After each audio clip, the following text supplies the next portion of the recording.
بسم الله الرحمن الرحيم. الحمد لله رب العالمين،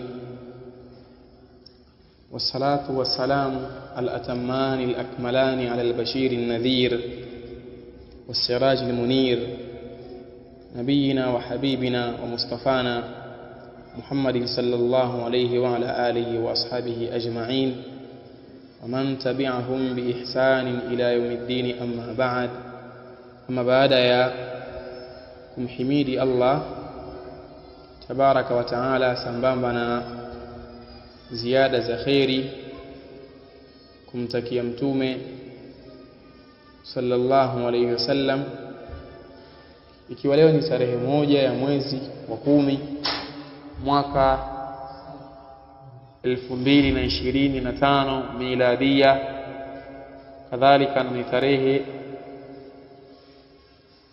9 ya mwezi wa Rabiul Thani mfunguo 7 mwaka 1447, ikiwa Kiislamu huu ni mwezi wa 4.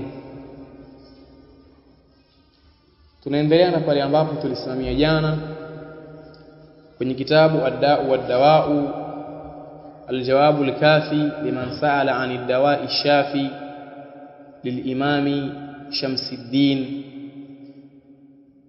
Abi Abdillah al-Ma'ruf bibn Qayyim al-Jawziyya rahimahullahu ta'ala.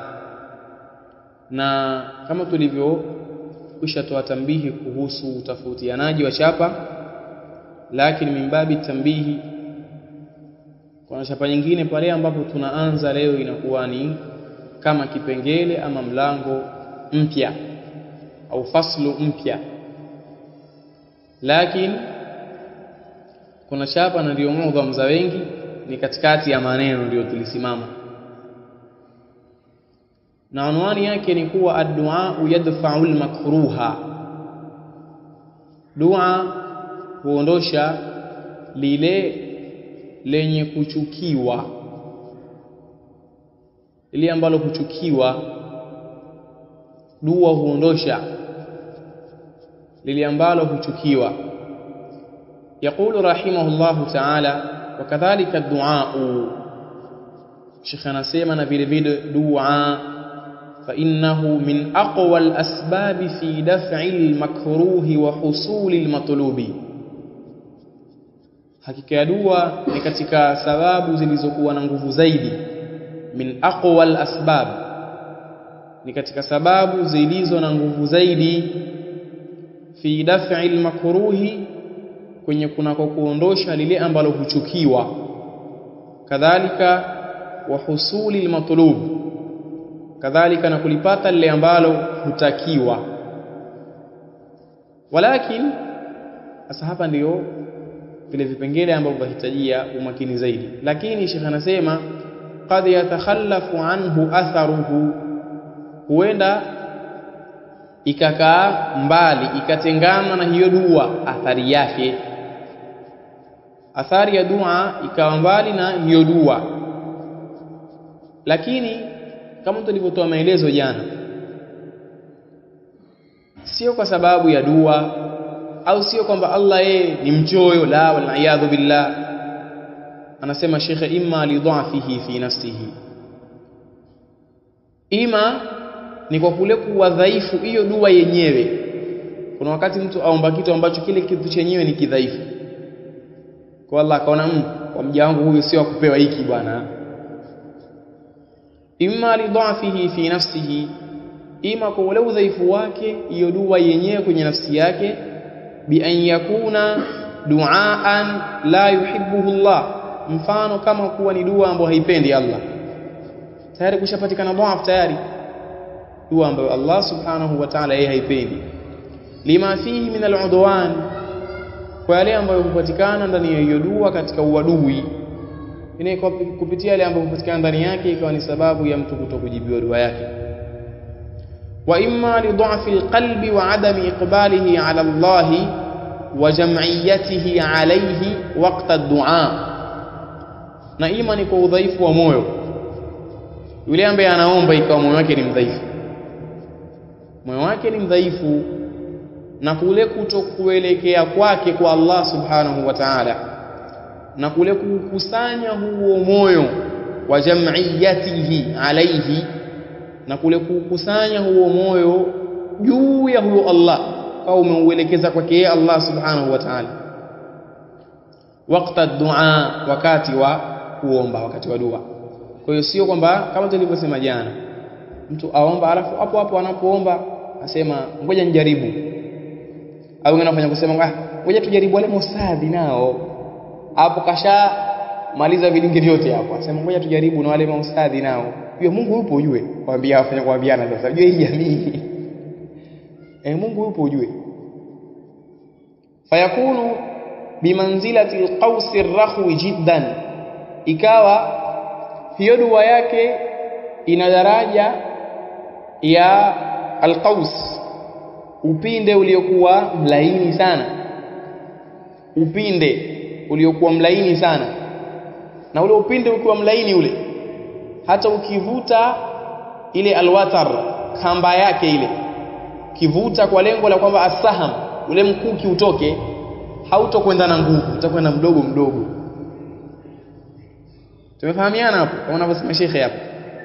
Fayakunu bimanzilati alqaus arrakhwi jiddan, so itakuwa ni kana kwamba hiyo dua ina manzila ya ule upinde uliokuwa mlaini. Arrakhwi bimaana allayyin, uliokuwa mlaini sana. Fa inna as-sahma yakhruju minhu khurujan dha'ifa, hakika ya ule mkuki hutoka kwenye huo upinde utokaji uliokuwa kidhaifu. Moyo wa mtu ukiwa mdhaifu, dua ambayo ataiomba kuenda kwa Allah itatoka kidhaifu vile vile. Ndio maana yake, ndio wajhu shabahi baina ya mfano anaotoa na kuomba dua. Wa imma lihusuli almani' min alijaba, jambo jingine pia, ima yeye si mdhaifu wa kuomba, akiomba anaelekea kwa Allah kweli kweli, na ile dua haina udhaifu wenyewe, kwa maana Allah anaipenda, sio ya shari, lakini kukatokea kizuizi chengine, kizuizi chenyewe kikapatikana kwa munasaba wa kule kujibiwa dua ni ya sawa, udhaifu haina, mwenye kuomba moyo wake kukusanya kwa ajili ya Allah, wa aqbala bikulliyatihi ala Allah, na kaelekea kwa ujumla wake mazima kwa Allah subhanahu wa ta'ala, lakini kukawa na kizuizi ambacho kinazuia yeye kujibiwa hiyo dua. Akataja mifano sasa, min akli alharam, kama kula haramu, kadhalika wadhulmi, na dhulma. Ikawa mtu akiomba anaomba vizuri, dua yake mzuri, na hana udhaifu kwenye kuomba wala kwenye ile dua yenyewe, lakini kunatokea kizuizi ambacho kinazuia baina yake yeye na kujibiwa hiyo dua, hata kama haina udhaifu hiyo dua, kama vile yeye kula haramu, wa dhulmi, na kudhulumu watu. Ikawa kila siku mimi naomba hivyo, na kadhalika waraini dhunubi ala alqulub, na kule kuziba madhambi juu ya mioyo. Ikawa madhambi yamemziba moyo wake musi, kwa sababu imethibiti kama alivyosema Mtume sallam, atakapofanya dhambi mtu hugongwa kwenye moyo wake nukta nyeusi. Kwa hiyo kila akifanya madhambi nukta ya kuwa mpaka inakuwa imeziba moyo wote. Sasa pia hiki ni kizuizi cha kutokujibiwa nini? Dua yake mtu anayoiomba. Ndio maana Allah akasema kuhusu makafiri, kalla bal rana ala qulubihim, yameziba juu ya mioyo yao, makanu yakisibuni, yale ambayo walikuwa kiachuma wao, yameziba. Kwa hili jambo sio la sawa. Na kadhalika pia vile vile katika mambo ambayo ni mazuri, yatakiwa mtu akiomba dua achukue zile asbabu ambazo zapelekea kuitikiwa yeye dua. Asiisiwe mtu kila siku aomba dua apate mtoto, hata mke hana, watakaompate kwenye ukuta, kashakuwa kunguni au Hapana, omba dua lakini zile sababu za kufanya dua yako ijibiwe pia zifate, pita juu yake. Kadhalika wasila'il ghaflati washahwati wa allahwi wa ghalabatiha alaiha. Subhanallah, asema na kule kutawala ghafla, kughafilika, ikawa ule mghafiliko wake umemtawalia mtu bilkulliya, yani kaghafilika. Na alghafla ni jambo baya sana, ila ataghaful amrun jamil ahyanan, yani kuna kughafilika na kujighafilisha. Kujighafilisha ni jambo ambalo latakiwa mtu awe nalo, ili kuna baadhi ya mambo unatakiwa kupuuzie wewe, isiwe kila wakati wakatabna alaihim fiha anna an-nafsa bin-nafs, yani hapo hapo, wal aina bil aini wal anfa bil anfila, kuna wakati puuzia. Sasa litokea jambo hata kwenye miamala ya mtu na mume na mke, pia kuna mambo kama mume puuzia na kama mke pia apuuzie. Sasa isiwe ukakuta kwamba kuna baadhi ya mambo unajua ukiletewa kesi, yani kuletewa kesi yani nyingine mpaka unashindwa kuzitatua, unasema Allahu a'lam wakasema Allahumma najina min hadhihi al-ghayra, Allah tuokoe na wivu huu. Na utakuta asili ni wivu, lakini ule wivu wake ukampelekea hatua kwamba yani kakosa ile ataghafu, kupuuzia mambo. Na baadhi ya vitu puuzia sivyo sawa, ukijitia waingia navyo kwenye akili yako moja kwa moja, waviingiza bilkullia, utafeli kwenye baadhi ya mambo, puuzia.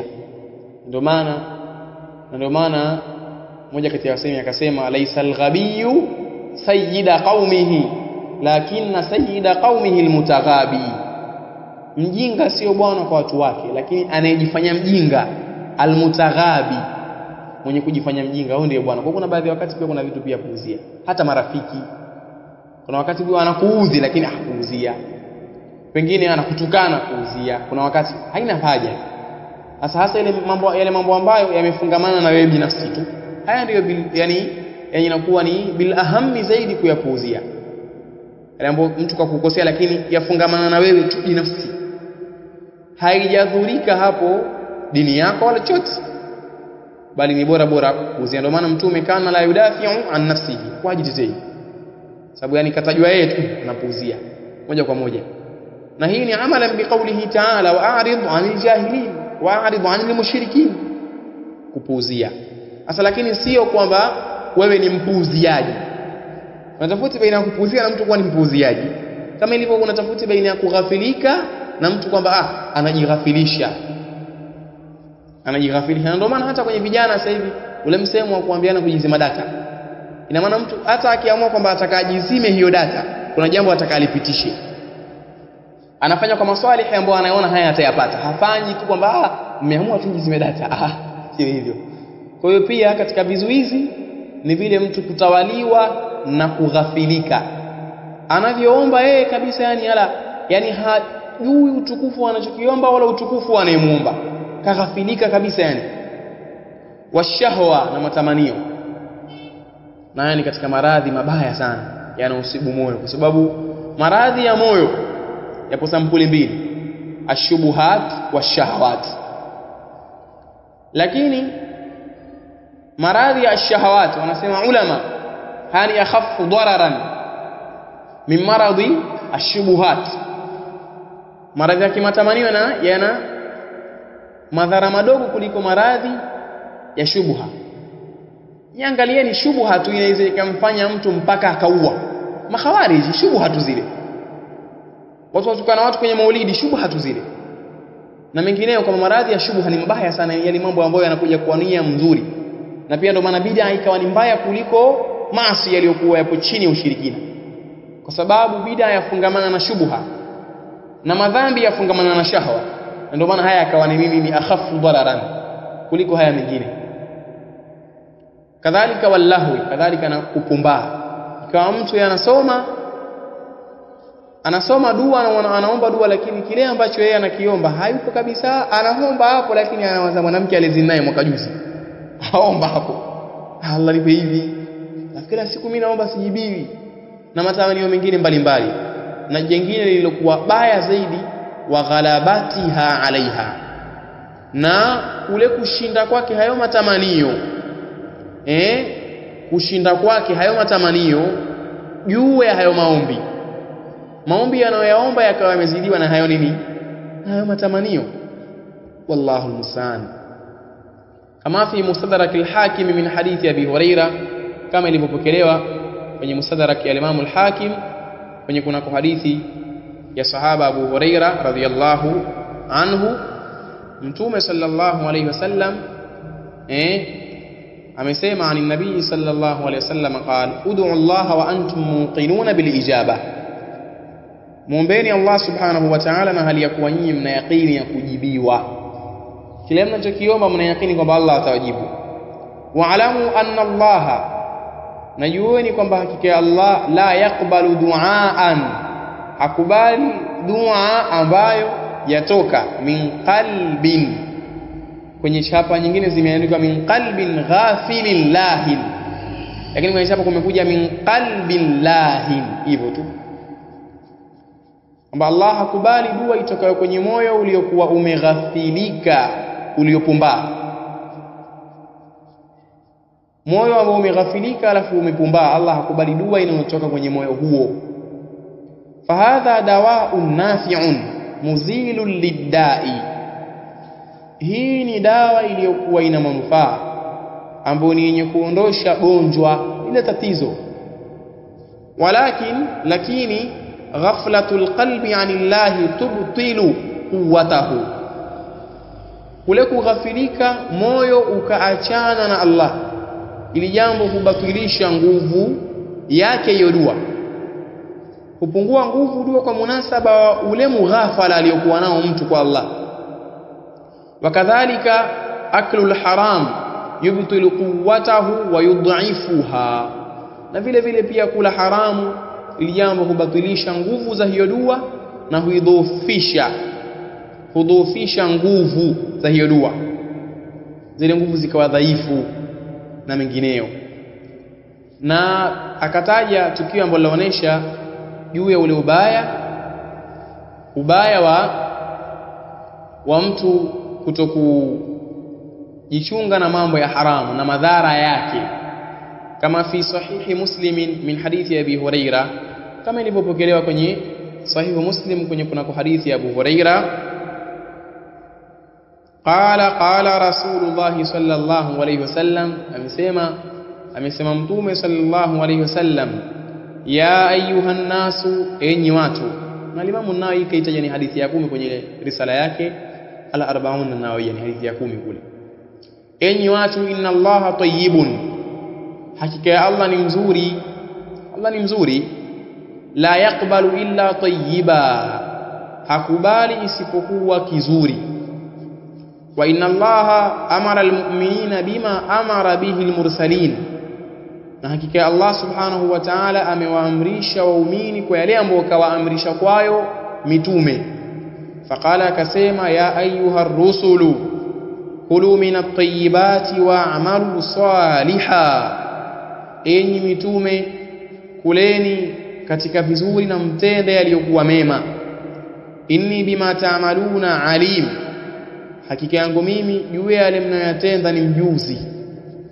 Hakika yangu mimi juu ya yale mnayoyatenda ni mjuzi. Hapa kawaamrisha mitume, na hiyo ni suratul Mu'minun aya 51. Waqala, na Allah amesema kuwaamrisha waumini lile ambalo kwalo kawaamrisha mitume, ya ayyuhalladhina amanu kulu min tayyibati ma razaqnakum, enyi mlioamini kuleni katika vizuri ambavyo tumekuruzukuni. Suratul Baqara aya 172.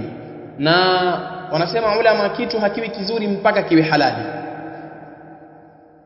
Kitu hakiwi kizuri mpaka kiwe halali, na sio uzuri wa kimaumbile tu hivi kawaida, kama mtu lakini mimi naona ni kizuri. Kisheria tuzingatia uzuri kwa munasaba wa sheria. Hakiwezi kikawa kitu ni kizuri mpaka kiwe ni halali hivyo. Na wallahu almusta'an, katika mambo ambayo ni kumhimidi Allah juu ya kuwafikisha kwa mambo hayo ni mtu kuzaliwa Muislamu sana. Kuna baadhi ya vitu mtu anaweza kuvifanya kwa munasaba tu yale malezi ambayo kalelewa nayo, yakamfanya aone ni jepesi jambo fulani, kumbe zito mbele ya Allah. Unaweza ukana mtu kabisa, yani unamuona kwamba sasa hivi ni mtu ni mustaqim, akikutajia hali ya nyuma na akitaja sababu ambazo zilimpelekea kwenye hiyo hali, unashangaa sana. Yani jambo ambalo lakinzana na maumbile kaliingia kwa sababu tu kalelewa kwenye mazingira fulani. Mfano, yani yale ambayo yote yameharamishwa katika Uislamu, yote yale maumbile yaliyo salama pia hayayapendi, yote ya haramu. Yani lolote lile ambalo hili limetaja kwamba ni haramu, ukitoa ule uharamu, maumbile ya mtu tu kama yapo salama yanachukia hayo mambo, hata kama hajaambiwa kwamba hayafai. Mfano, utakuta wanawake baadhi, hasa bilkhususi, nitoe wale waliokuwa wasiokuwa Waislamu, watoka mabarabarani pasi na stara, lakini washangaa mtu ni Mkristo, lakini yani anapofikia umri kwamba ataka aoe, akitazama wale wa barabarani yani hawamridhishi. Na hayo mavazi ambayo wameyavaa wale wa barabarani, wale ndio mavazi ya kwenda kufanya ibada kanisani. Kaenda kwenye jambo ambalo la ndoa, hii aenda kwenye dini. Sasa maumbile hayo yampelekea kwenye dini, yale ambayo yameekwa yapo kinyume na maumbile na ni katika dini yao, yakinzana na Uislamu, na yeye si Muislamu, lakini wanamwambia bwana, mbona kama sio sawa? Ndio pale yule mwanamke kavaa vizuri, lakini sema tu Muislamu na haifai kumuoa. Arudi huku sasa, huku ambako yani dini yake yaona kwamba kumvisha vile mwanamke bwana, kaa kumfunga kaa pipi, wampa shida, arejea huku sasa. Hivi ndio ilivyo. Yani hata kama kitu yani hakina dalili yoyote juu ya haramu, maumbile tu yanakataa muda wa kuichi kitu hakifai katika sheria. Maumbile tu kama maumbile. Mfano nilihadithiwa na ikhwa ambao wao washakaa na ngamia sana. Nasema ngamia, ule ngamia yani ni mnyama ambaye yupo tofauti na wanyama wengine wote unawajua wewe. Nikamuuliza kwa nini, akanambia wewe unaona ni maskhara Allah alivyotaka sisi tumtazame alivyomuumba, fala yanzuruna ila al-ibli kayfa khuliqat. Ni mnyama wa ajabu sana. Sasa yale maajabu ambayo alinitajia, miongoni mwa hayo utakuta yani kuna baadhi ya watu wanashindwa ubora na ngamia katika viumbe, yani wanashindwa ubora kwenye hili nitakalolitaja na ngamia. Mfano, ngamia yani hata siku moja hapambi na mtoto wake, yani yule akamtafutia mbele ajnabia kwake ndio anaenda kumpanda, yani kabisa, yani hapambi na mtoto wake. Ini si mbuzi wala ng'ombe au hadith wala haraj, hao hawana adabu. Lakini wale ngamia kabisa, na akaniambia na akikujua kuwa umempandisha mtoto wake, yani kwamba yeye ni baba ukampandisha akampanda mtoto, au yeye ni mama akapanda na mtoto wake, anaweza akakuua, akakutafutia mpango tu akuue. Lakini kuna baadhi ya wanadamu yani wanaona kuwaingilia maharim zao jambo la faa.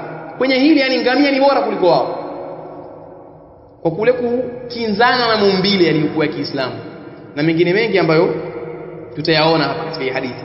Kwa hiyo tumeamrishwa sisi kula ya halali kama walivyoamrishwa mitume, na jambo haliwi halali mpaka liafikiane na sheria, na haliwi vizuri vile vile mpaka liwe halali. Thumma dhakara ar-rajula, kisha mtume akamtaja mtu kwenye hili tukio, mtu ambaye yutilu safara ash'atha aghbar, mtu ambaye huyu ana hali ya kwamba anarefusha safari. Ash'ath, nywele zake ni timtimu. Aghbar, tena kadhalika amejawa na vumbi. Mwanywele timtimu kadhalika na amejawa na mavumbi. Yamudu yadaihi ila samai, ya rab, akiwa huku anainua mikono yake mbinguni, ya rabbi. Wanasema ulama, huyu kakusanya asbabu za dhahiri ambazo ni miongoni mwa vile vielelezi vya mtu kukubaliwa dua. Kidhahiri mtu kasafiri kaenda mbali, na kadhalika manywele timtimu, na ndio maana miongoni mwa anayoongea Allah siku ya Arafa ni kuwataja wale waliokuja kwake kuwa wana manywele timtimu na wametokea wapi? Mbali. Kisha hapa anasema hivi, faqad ghafartu lahum, nimewasamehe mimi. Katika sifa ambazo zilipelekewa samehewe ni sifa ambazo yupo nazo huyu mtu, nywele zake timtimu, safari karefusha, zimejawa na mavumbi, ananyanyua mikono mbinguni huku akisema ewe Mola wangu, lakini maalasaf wa mat'amuhu haramu, chakula chake ambacho anakila yeye ni cha haramu, kula haramu yani, wala yubali yani. Wa mashrabuhu haramun, na kinywaji chake vile anavyovinywa yeye vya haramu. Na si hapo tu, wa malbasuhu haramun, na mavazi yake ni haramu. Hapa bitafsil, lakini bil ijmal wa ghudhiya bil haram, kiujumla kwamba huyu mtu mwenyewe kalelewa na kukulia kwenye haramu, asili haramu hivyo. Usalam tulafa anna yustajabu lidhalik. Angalia mtume alivyosema sasa. Sasa ni vipi ajibiwe kwa hilo alilokuwa nalo yeye la kwamba ala haramu, mavazi yake ni haramu, anakunywa haramu, kalelewa kwenye haramu? Vipi ajibiwe kwa sifa hizi zilizokuwa ni katika mawani usijabati lidua, ni katika vizuizi vya kujibiwa mtu dua? Allahul musta'an.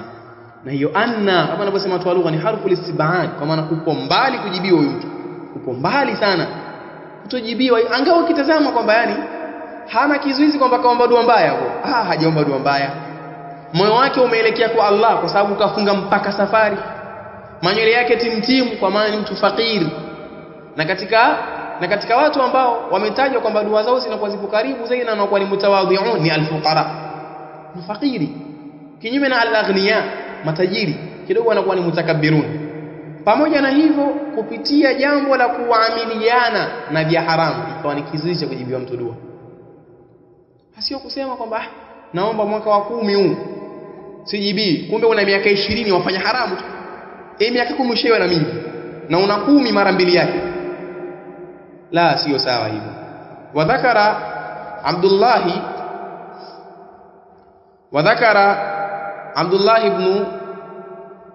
ibn al-Imam Ahmad, na ametaja Abdullah huyu ni mtoto wa Imam Ahmad.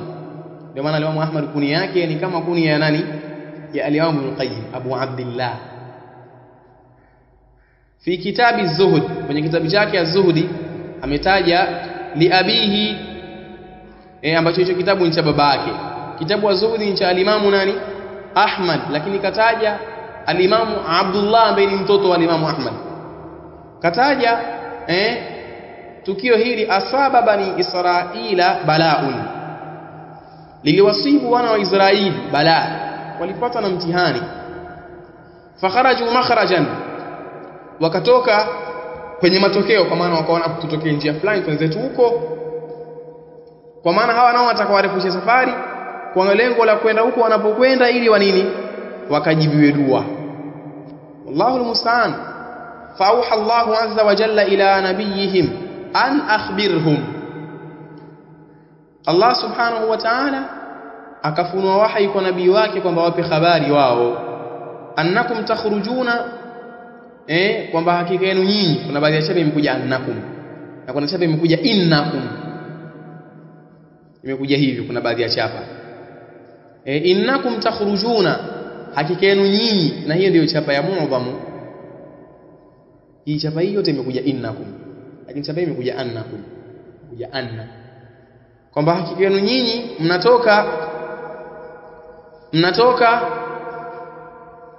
ila Saidi, kwenda katika jangwa na mabonde, biabedani najisa, kwa viwiliwili vilivyokuwa vichafu, vimenajisika viwiliwili hivyo. Watarfauna ilayya akuffan, na mnanyanyua kunielekezea mimi. Akufan, akuf ni jamu ya kafun, viganja, mnanyanyulia mikono hivi juu, mikono ambayo angalieni, safaktum biha dimaa, wa malatum biha buyutakum min alharam, mikono ambayo mwanielekezea mimi mmemwaga kupitia mikono hiyo damu. Subhanallah. Na